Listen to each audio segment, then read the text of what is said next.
people can come in as they are ready. So good evening or afternoon, everyone. My name is Denise Sutter, and I'm a life transformation career and wellness coach. And I'm located here in Huntersville, North Carolina, which is just north of Charlotte. So I'm curious about everybody's location. I'm curious, where is everybody here from? Where are you guys all located tonight? New York. Excellent. I'm in Oregon. Oh, I went to Oregon a couple of years ago and just fell in love with it. What a wonderful space. Yes, thank you. Very good. I'm in Phoenix, Arizona. Another wonderful place. It is. It is. I have a dear friend of mine moved from here to North Carolina just recently. Oh, really? Oh, excellent. Yeah, he keeps sending me photos trying to bribe me to come over. Well, it is a wonderful state. I mean, you've got mountains on one side and ocean on the other. I know, So, I've been.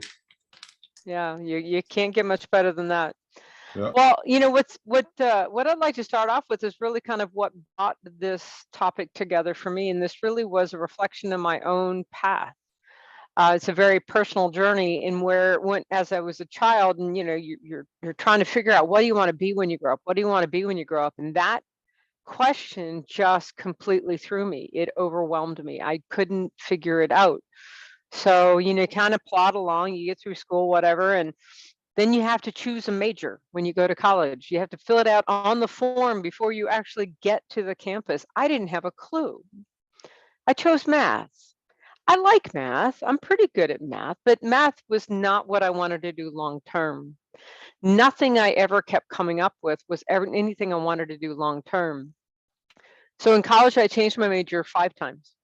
I got really good at the paperwork. I knew exactly what office to go to and what forms needed to go to what other office. And I still couldn't figure it out. And the final major I chose on by literally flipping every single page in the course catalog until I found one that I'm like, I think I can do this for a little while. And even that only lasted about 10 years. And so that's kind of the part that really I always really struggled with, until I realized I didn't have to write the whole book.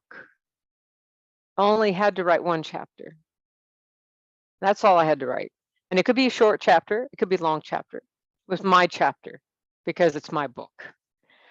And so what I've learned over the years is there is no one right answer to what your next chapter is going to be. There's no one right answer to what you will do. For some people, it is about one main path, and that's great. And for others, it's, as I like to describe my career, a long and winding road where you pick up all kinds of gems along the way. So that's where this came from. And that's what I want to share with you today. So we're going to talk about writing your next chapter, this journey. And here's the key: you're the author. Nobody else is. This is your story. So I want to take you through literally 5 elements that I figure I identified as being really key in writing that chapter that I continue to write. I write chapters all the time now. First off, clarity, vision, putting yourself in the place of most potential, receiving, and then self-care. All of these are the parts that are going to help you to write your next chapter. The foundational piece is the self-care piece. That's why it's the roots of the tree. And when you think about self-care, this is the thing that I think is pretty fascinating. It's key, it's our roots, it's critical. We all know that, right? Otherwise we wouldn't be here today. But why is it oftentimes the one thing that gets sacrificed when life gets busy, or when others are demanding time of us, or go down the list? Where does that come from? Why is self-care not that one thing that we preserve? And so that's one of those things that for me has been a focus, is to make sure that I'm not sacrificing my own self-care. So what I'm curious about for each of you, when you think about self-care, and here's the deal, self-care can mean anything. Like for everybody, it's different. Sessions like this could be defined self-care. Going to a spa could be self-care. Just eating your favorite food could be self-care. What for you, how do you define self-care? And you can either take yourself off of mute and share, or you can type it into the chat box.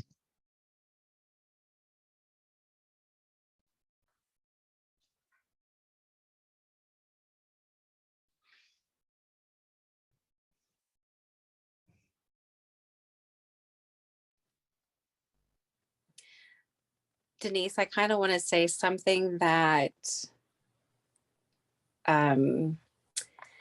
something that you do for you, whatever it is. It's something that you are actually doing for you and intended to do for you to I don't know if benefit is the word. It's not really benefit, but to bring whatever it is that you are needing at that moment or at that time or what have you. But I don't know, because I think that's kind of where I'm going with it, but I don't know where to go from there, but that's kind of where I'm starting with it. Just start with that. Hold on to that. Something you're doing for you, which means outside influences have nothing to do with it. Other people have nothing to do with it. Other circumstances have nothing to do with it. It's 100% you doing something for you because you have chosen to do that. And I think that's a beautiful thing, right? And it can take many, many forms depending upon where you're at, right? And in that moment, in the physical environment, etc. And that includes even some of the things that have been popping up into the chat. I see healthy food, physical activity, spiritual nourishment, meditation, hiking, photography, live music, massage. It has looked recently, Hannah says, recently it's looked like no screens were possible. Some other self-care favorites, baths, prayer, writing, and quality time with kindred spirits. And so each person is a very unique definition of self-care. You know, and for me, one of my favorite things to do is have one day a week where I can sleep in with no alarm blaring at me, no plans, no schedules, just get up when I want to get up and have a leisurely brunch where I can cook a really good meal, sit and listen to some music, read something, whatever, but just this, like, that's my time. That's one of my favorite things to do. So self-care is your foundation. It's the roots of your tree. And so the one thing for you to consider as you think about writing your next chapter is there anything that is blocking your self-care from being practiced? Right? Life gets in the way, things happen, right? And that's going to happen. So, right, we're not perfect. It's not going to be 100% all the time. But if there are things that are preventing you from practicing your self-care on a regular basis, before you go on this journey of writing the chapter, make sure that you're looking at how do you remove some of those roadblocks?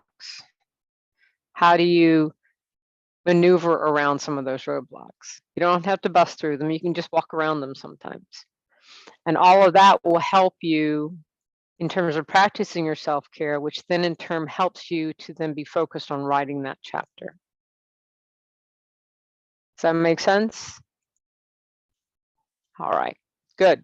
So self-care is first and primary.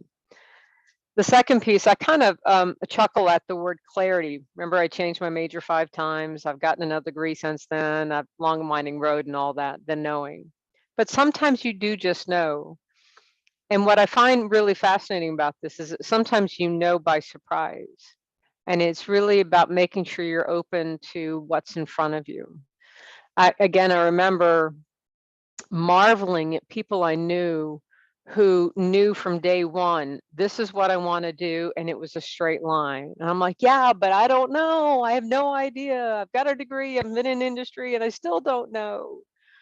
And then one day I had my moment of clarity where I was standing in front of a room. It was a conference the organization had sent me to. I was speaking and I had no notes and I felt at home. I couldn't have planned that moment. But because I was in a place where I was open to receiving and I was open to being in that moment, I got a moment of clarity. And then it was up to me to act upon that from that moment going forward. And so really continuing to put yourself out there so that you can find that clarity. If you don't have that lightning bolt moment that I was fortunate enough to have, I would also say these questions are very helpful in gaining clarity, because I will tell you, before I had that moment, I did go through this kind of practice and I had a direction, I just didn't quite have a definition yet. So when you think about who you are now, the hardest thing for people to think about who they are now is who they are now without external influences. Stephanie used the phrase of doing something for her, specifically for her, by her, nobody else influenced, right? A lot of times when we define ourselves because of the people around us, or because of the external environments around us, or because of the job that we do, or. Who are you at the heart and soul of things? And so questions to guide your thoughts around this are, what brings you joy? I mean, like, really brings you that light, not just happiness, but that light within you. What fulfills you, so that when you do it, you do it and you enjoy it so much you want to do it again and again and again and again, because it gives you that fulfillment. And then thinking outside of the titles we carry, our role, our job, our standing in the community, right? Get all that stuff out of the way. And who are you at the core of who you are? So what I'd like to do right now is give you a minute or two to think through these 3 questions without those external influences. Turn that feeder off. No external influences. What brings you joy? What fulfills you outside of your role, your standing in the community, etc.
I'll give you about another minute to finish.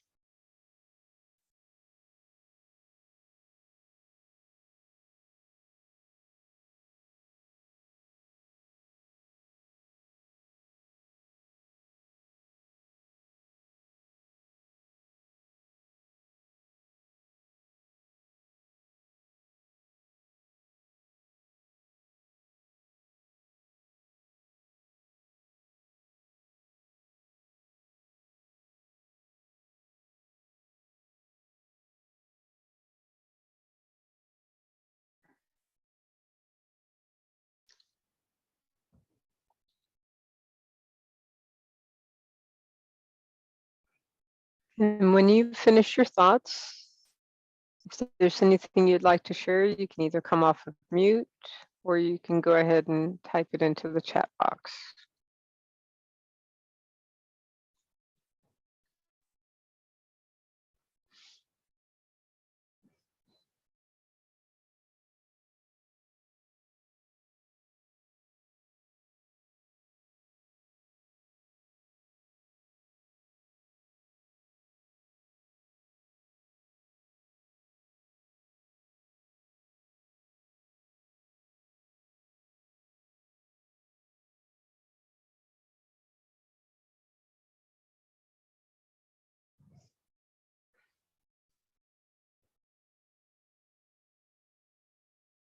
Any interesting thoughts?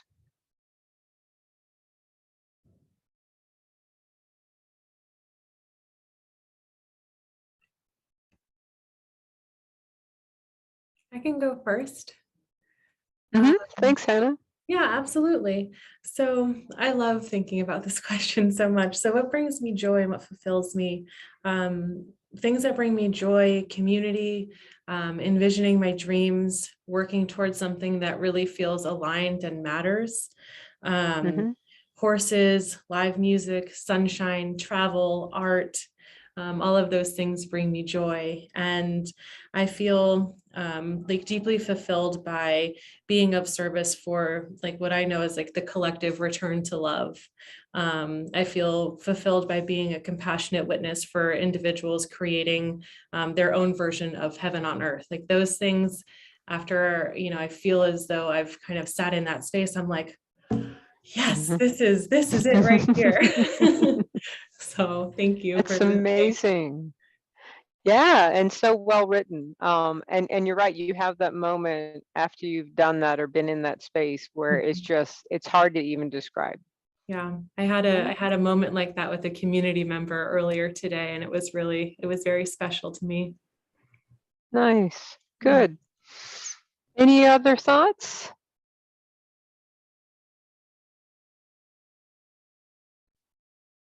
Awesome. Well, we will move on to the next point. This is, again, you've done the self-care, that stuff is your foundation.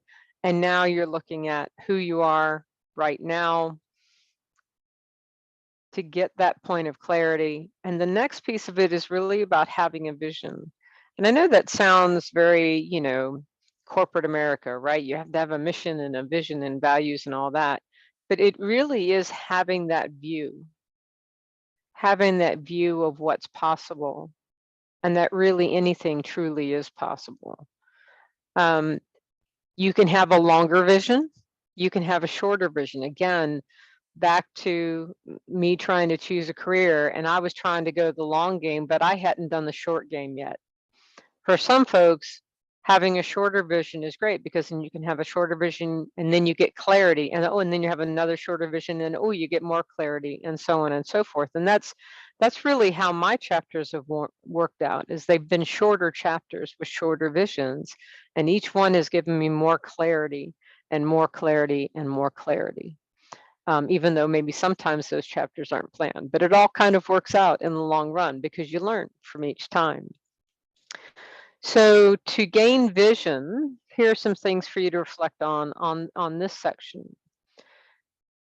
What have you always wanted to do? Now, for somebody who doesn't know what they want to be when they grow up, this may be a really hard question to answer. And this is why you're not, I try not to think in terms of titles or positions or jobs, but more kind of like, what have you always wanted to do? Right? It could be a craft, it could be an experience, it could be a travel, right? One of the things I always wanted to do was to travel to Alaska. And in 2007, I finally decided I was going to do that. And I did. And I had an amazing 20-day photography trip. And it's one of the most amazing trips of my life, to have the view of such incredible landscape. You do the National Geographic one? No, it was with Alaska Wildland Adventures. Yeah, and that's actually where I met a photographer guide, Wade Carroll, and I've actually gone on a couple of other trips since then. He's nothing short of amazing. Yeah. But it is interesting when you look through, you had mentioned you like photography, Amir, as well. And that is when you look through a lens at the world, it changes. You see different things that you wouldn't have seen otherwise. So what have you always wanted to do? Now, what do you bring to the table? And again, that's not just about skills, but it's about attributes and qualities. If you're somebody who really is very compassionate, that is a quality you bring to the table. If you're somebody who listens really strongly and really deeply, that's a quality you bring to the table. If you're really empathetic, that's a quality you bring to the table. So what are the things that you bring to the table? And then the big question is, what's keeping you from doing what you've always wanted to do now? So we'll go back to my interest in photography. I've always been interested in photography. I had a film camera when I was in high school and college. And finally, the back of the camera just wouldn't lock down. It was an old camera. And when you have film and the back won't close, that's a problem, right? All of the film gets exposed, etc. So I just put it away for a number of years. And then I got this itch to go to Alaska, and I decided I've always wanted to go to Alaska, but I always wanted to travel with somebody. And I was still single. I'm still single now. And I finally decided, you know what? I'm going to stop waiting. I'm going to stop waiting. Why am I waiting for somebody to travel with? I'm going to go. And I found the trip. And anyway, it turned into actually a friend of mine wanted to join. So I ended up traveling with anybody, but I changed the parameters. I let the barriers go because I put the definition in. It had to be like a soulmate or a partner or a boyfriend or whatever label you want to put. I had put those parameters out there. When I let go of that and I defined it as I'm going to go, I'm done waiting. All of a sudden, I still did the photography trip on my own, but then my neighbor came and she and I actually created another 2-week trip on top of the 7 days I had with the photo trip. So it actually became even better than I thought it was going to be. So when you release the barriers, when you work around the barriers, when you crawl over top of the barriers, it's amazing what gets uncovered and what is actually truly possible.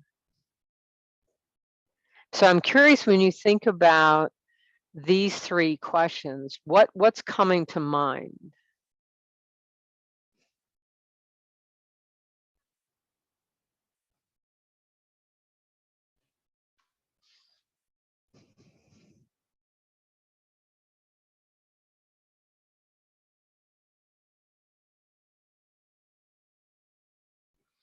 Is anything bubbling up to the top?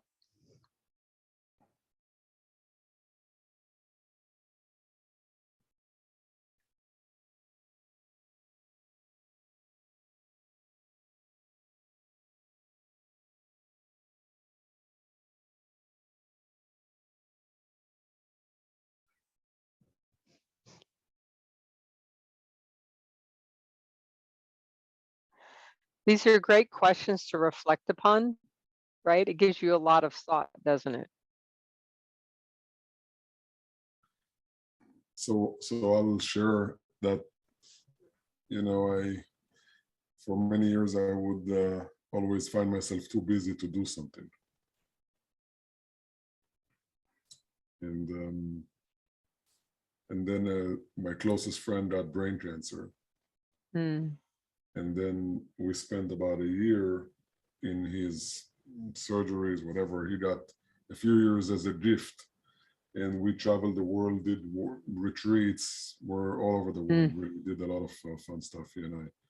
And he always said, the difference is that I gotta notice other people didn't. And the mindset of, giving ourselves permission to, and this is a great reminder for me that being too busy gets you out of that mindset. So thanks for the nudge and the reminder. I need to schedule some trips. I do well with blending, but definitely blocking time is something that. Yeah. Thank you for sharing that. It's an amazing reminder, and what a gift you had in doing those trips with your friend, you know?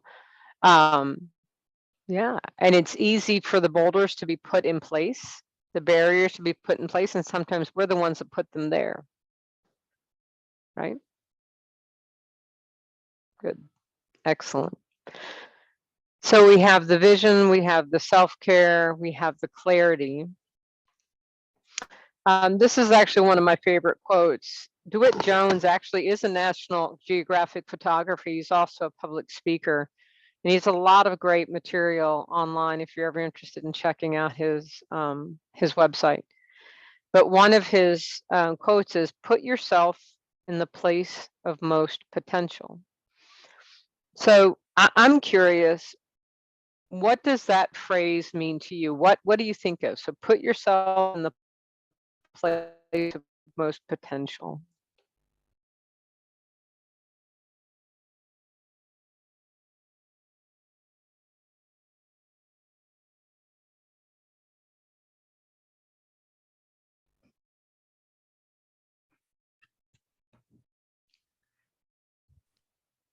This, it kind of is just a big reminder to exist not primarily in your comfort zone, right? Because stepping out allows you to see what is possible. Oftentimes when we're in our little comfort zones, we miss all of the things that are possible, because a lot of things feel almost predetermined. It's predictable, right?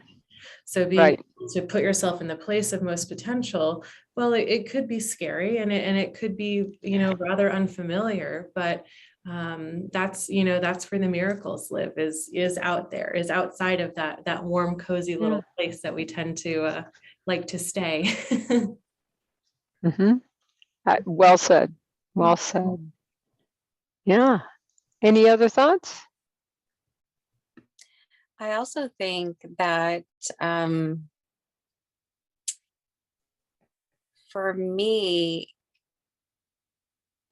even thinking about putting myself in the place of my most potential is recognizing what's like overcoming the blockages to get to the most potential. Like I'm gonna have to work towards that and get up there so I can be in that place. So I have work to do to get there, to be in that space of putting myself in that place. Yeah, we all have that work to do, right? What's the work to get to the place of most potential? So if you also think about it as you work through each one, that's the most potential at that point. Okay, so now if you do a little more work, that's the most potential at this point. So each one of them along the way is in that moment, that place of most potential. Yeah. Right? Right. Each step gets you closer, and each step is a place of most potential because it's most potential in that moment. Right? Yeah, I think so. Excellent. And that's the really neat thing about what DeWitt says, because he's a National Geographic photographer. If you're a photographer, you don't just take one shot. And he just keeps moving around. And he in this one video, he showed a really awful picture of his daughter in a hammock. I mean, it was very skewed. He'd used the wrong size lens. It wasn't very appealing, but he kept working at it. He kept working through the boulders, working through those steps. And the final picture that he showed in that particular video was absolutely breathtaking. So he got to that by working through the several different places of most potential. And so when you think also, these are, some of this is information from DeWitt Jones, and some of this is actually me kind of working through my own process. When you think about putting yourself in the place of most potential, one of the phrases DeWitt uses is, how can you train your technique? So how do you practice what it is you need? How do you train the skill? And that doesn't have to be a class. How do you practice? So some of the things we talked about in terms of those things that we define as being self-care. How do we practice healthy food? How do we practice physical activity? How do we practice meditation, etc.? So how do we train that technique to make sure that that self-care is still continuing every day? This next question, who's in your tribe? I know that gets used a lot. I relate very closely to this because I went through a period where I was laid off for a lot longer than I thought I was going to be laid off. It was the people around me that I recognized in that time, like, oh, this is my tribe, because these are the folks that are closest to me and have stayed closest to me. We have similar thought processes, but not the same, right? We complemented each other and we fed off of each other and we supported each other all along the way. So your tribe, who is that tribe that you can rely on? What visibility opportunities do you have? So what does that mean in terms of visibility, right? That's about getting yourself out there. That's about getting your brand out there, whatever that brand is, getting your personality out there, letting people know you're here and putting yourself back into that place of most potential. So if that place of most potential, as Hannah said, is this place that may not be, may not be comfortable. Maybe it's a little awkward in the beginning, right? That's a visibility opportunity for you to be seen in that space, whether that's only with one person, even if it's at no people, but you're visible in the environment. And then what are your development opportunities? In other words, what do you want to learn? What do you need to learn? What could you learn that would make that place of most potential even more potential, right? Even a greater potential. Are there skills that are missing? Are there perspectives that you want to gain? Is there insight that you want to have? I find it really fascinating. Sometimes I learn the most just by watching people and paying attention to what's going on. If you've ever kind of sat in a garden and watched people as they're passing through, it's really intriguing. You get a new perspective on things. Any thoughts on the place of most potential? I want to propose a different angle to comfort zone. Mm-hmm. I think that the place of most potential is our comfort zone. Is a place of comfort, of effortless flow, where we don't have to work hard. We don't have to be super courageous, whatever. We just rest and be, and this is where the most potential lies. That typically, when we work against, with resistance is where we have to. So I think comfort zone got bad rep, not good marketing agency or something. So yeah, no, I like your perspective on that, and that is when we feel comfortable, when we feel like we have our footing, we can be more truly ourselves, right? And when we have confidence and we have belief in ourselves and we have that footing and we have that degree of comfort, we can even be more successful. I think it's well said. Good. Excellent. So place of most potential.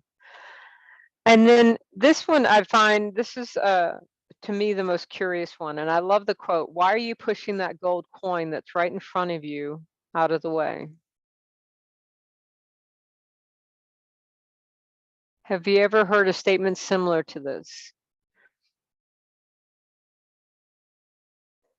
What does that mean to you when you hear that?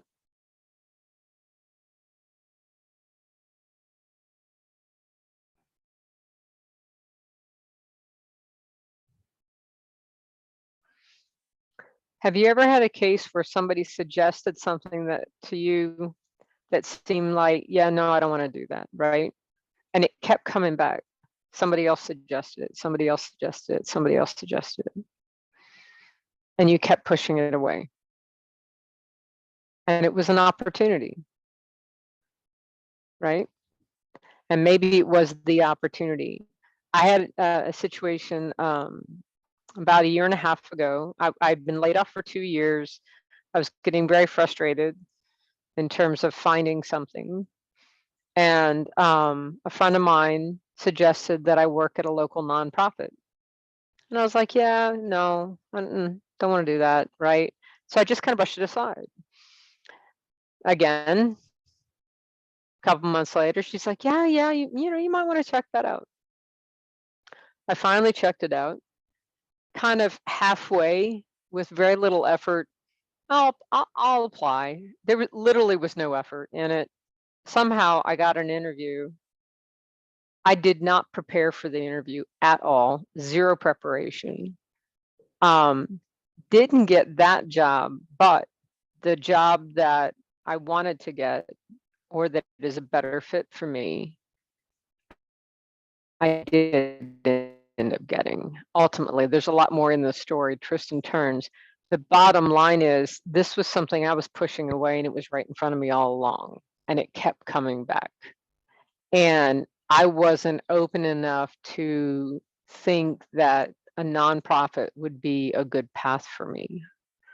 And it is proven to be a very good path for me because it also allows me to do what I'm doing now. So I have greater balance in my life. I'm in a nurturing environment. There's a lot of benefit to it. So I put this question out to you because we all have these gold coins that are right in front of us. Things that are in front of us, maybe we don't see them because we're too busy. Maybe we don't see them because we're distracted. Maybe we don't see them because it's not the package that we thought it was going to be in. The gift isn't in the right packaging. It's not, doesn't look the way I thought it was going to look. It's not what I envisioned, but yet it's still a gift.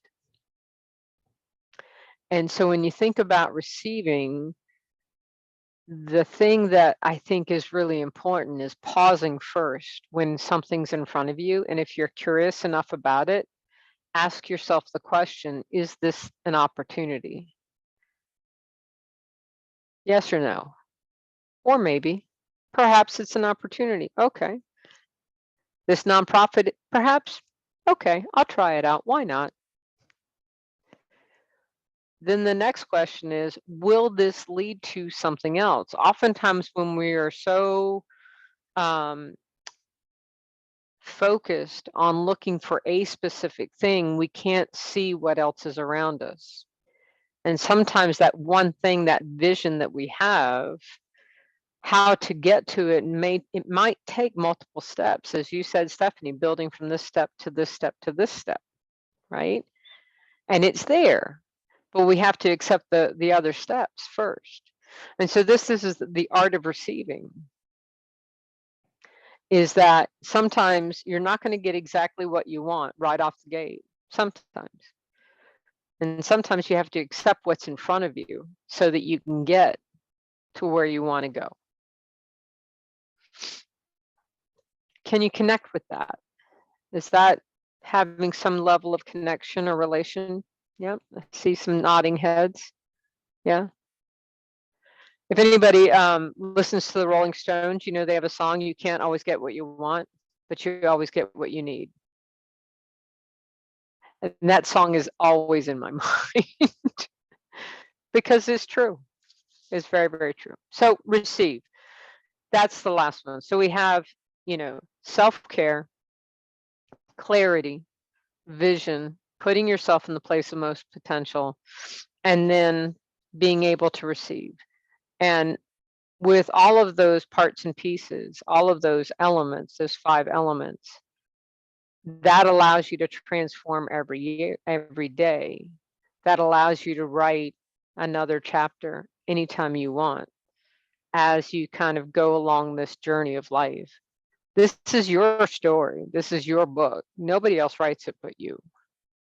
So write an amazing story. Any questions or thoughts, discussion?